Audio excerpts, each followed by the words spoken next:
She is an artist, a vocalist, a keyboardist, a composer, an actress, one of the incredible women who make Q101, and an all-around stellar human being.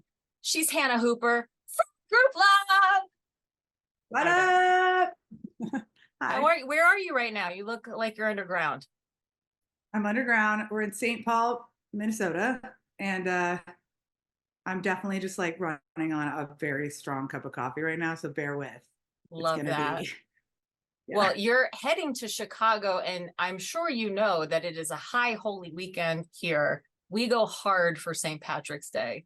So that coffee will need to get some whiskey in its stat to get yourself prepared before the show at the Riv tomorrow night.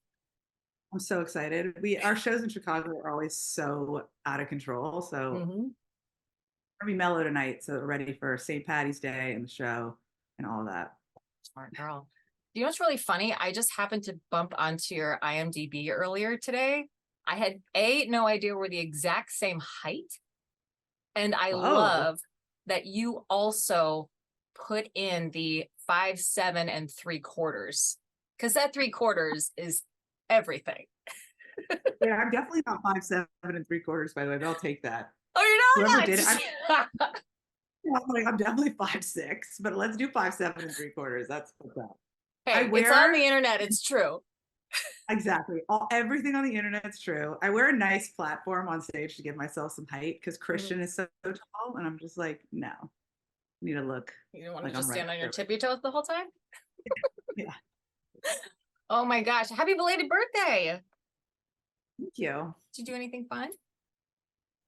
We rehearsed that day, and then we flew to Seattle to start the tour. We started production rehearsal, so it wasn't like a super fun one, but it was like exciting because I knew that like tour was coming, and I think we did just like pizza and just got into that tour zone where you don't take great care of yourself.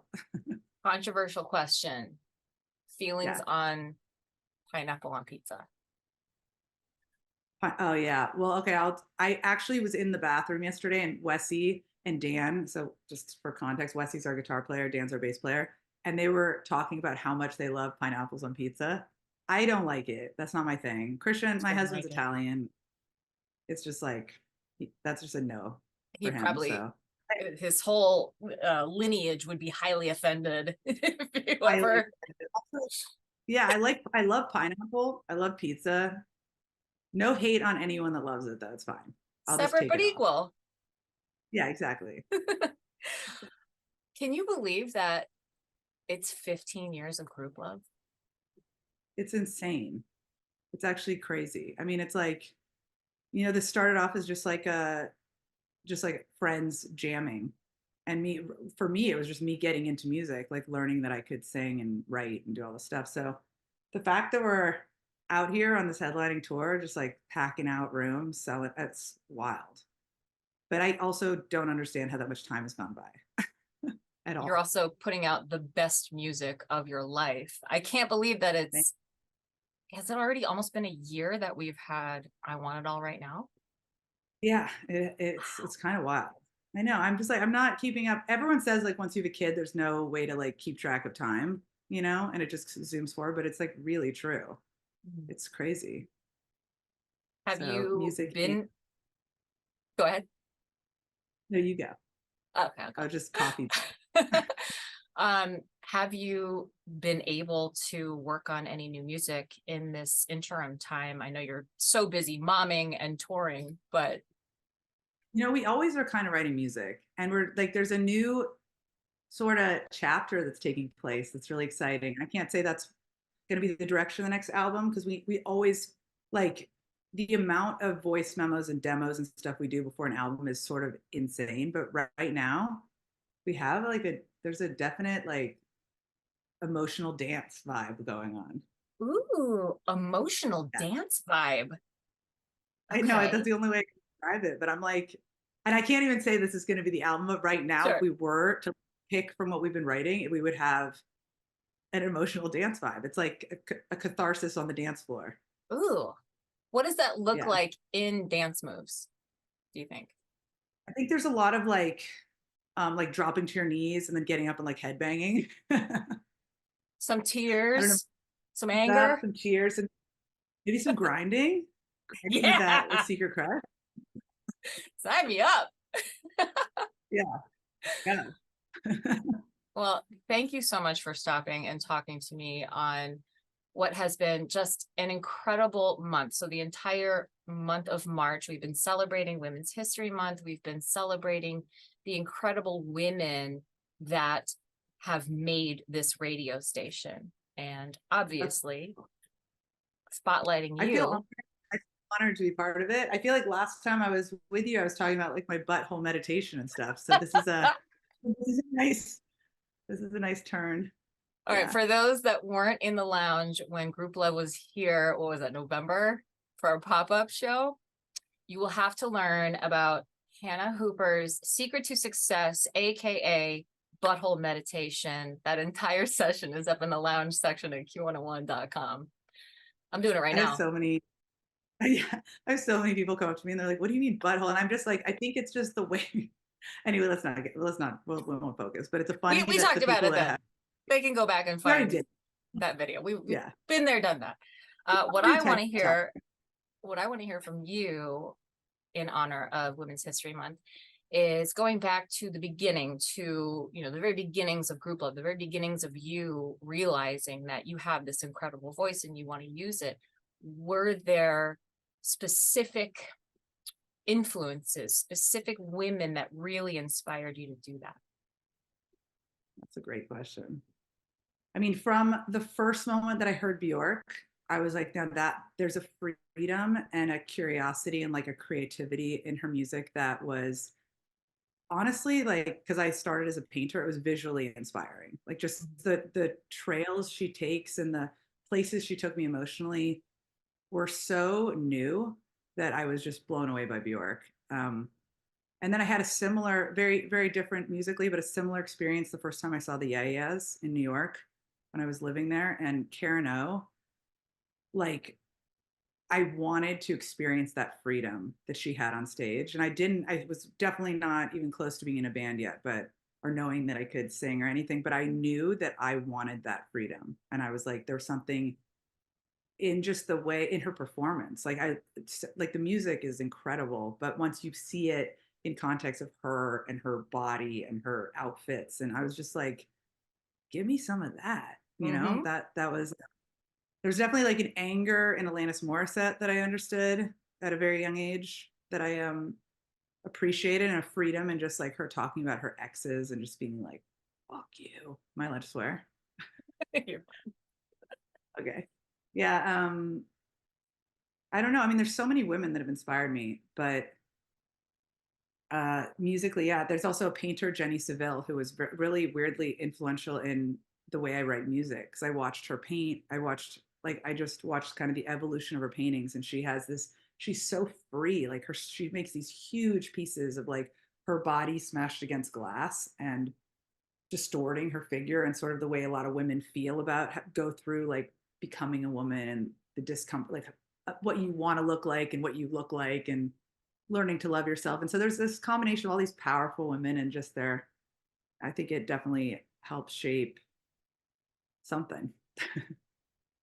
Is there something that helps you unlock that freedom? Because all these things that you've been saying about Bjork, about Karen O, about this artist, it sounds like you're talking about yourself to me because I've seen you perform so many times. I've been lucky enough to chat with you so many times and see your art that that's what I would say is that you seem like a very free person and just comfortable in your own skin and able to take that with you wherever you go so that you turn it around and you're in the audience watching you looking around. There's just so many women that are like Hannah Hooper. That's who I want to be when I grow up.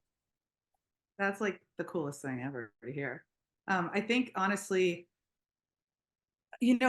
first of all, it takes practice. Like it took practice. I was really, really nervous when we started off, and like I would get off stage. I just had memory. I would get off stage and cry. Like I think showing, I was learning to let go a lot at the beginning, but I was so scared of it. And I realized that actually is where the power is. It's like the less control I had and the more I just was living in the moment, the more free I was. And so, you do that over and over again for, I guess, 15 years. There is a certain truth to that freedom that I just grew into it. And was a really like time is a really powerful tool to know that like you don't have to be where you want to be now, but if you're working at it a little every day, like eventually you arrive. And for me, it wasn't like I'm so proud of our band and how far we've come in our like with success, but as like a performer and a human, that was really my goal, was to like feel free.